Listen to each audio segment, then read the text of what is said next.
Sergio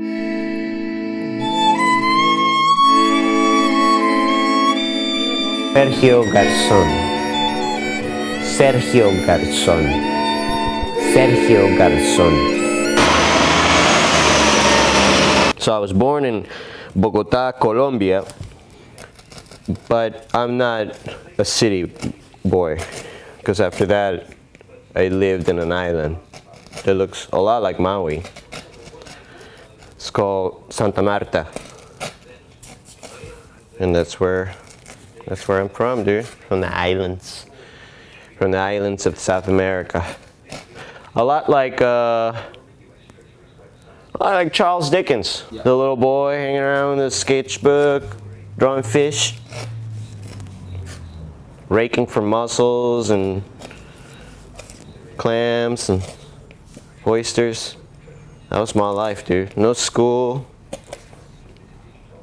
no shirt, no shoes. Didn't have to answer anybody. It was great. I don't know how old I was. I think I must have been like 12 or 13. I think like during that time, a lot of people, immigrants, came into Florida. So that was me and my family. Totally legal, got papers. It was like a fucking war to get out of the country. Colombia doesn't really want people to leave, I guess. But we made it out. And that's one thing I will always thank my family, is that we got out. We got out. Because during that time, it was no fun to live in Colombia, bro. That's like the time. La sangre means the blood, the time of blood, where people are just dying. People getting killed. Escobar, all that stuff, dude. That was during all that time. So everyone was trying to get out of the country. And I'm glad we did. I remember the first time I came to the United States, dude, when I looked out the window and it was so quiet. And then I was allowed to go walk down the street and it was so clean. Cranberry juice, hamburgers, potato chips. Yeah, everything was just nuts to me. Can openers, automatic can openers. Air conditioning, carpet, clean carpets.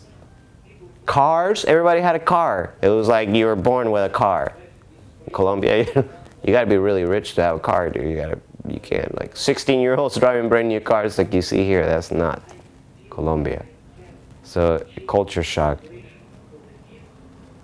Whatever it is that your medium is, the creative power that comes from yourself, the tool that you use to manifest that into the world, I think that's the problem, dude. And where like you want to always be dominant over your tool. You don't want the tool to, it doesn't feel dominance because it's an inanimate object, but it can overcome your own skills and handicap. Handicap means it cuts you off your ability to grow past a certain level.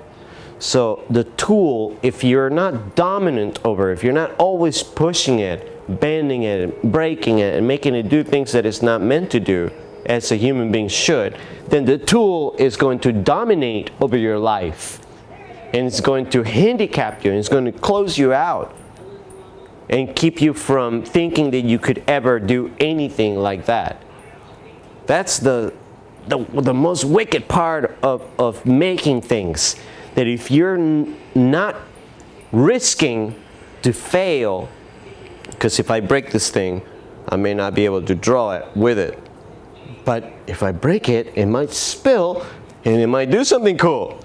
But you'll never know unless you take the risk that most likely means imminent failure. And that's no one in their right mind is going to do that. And therefore, many people in their right mind never grow.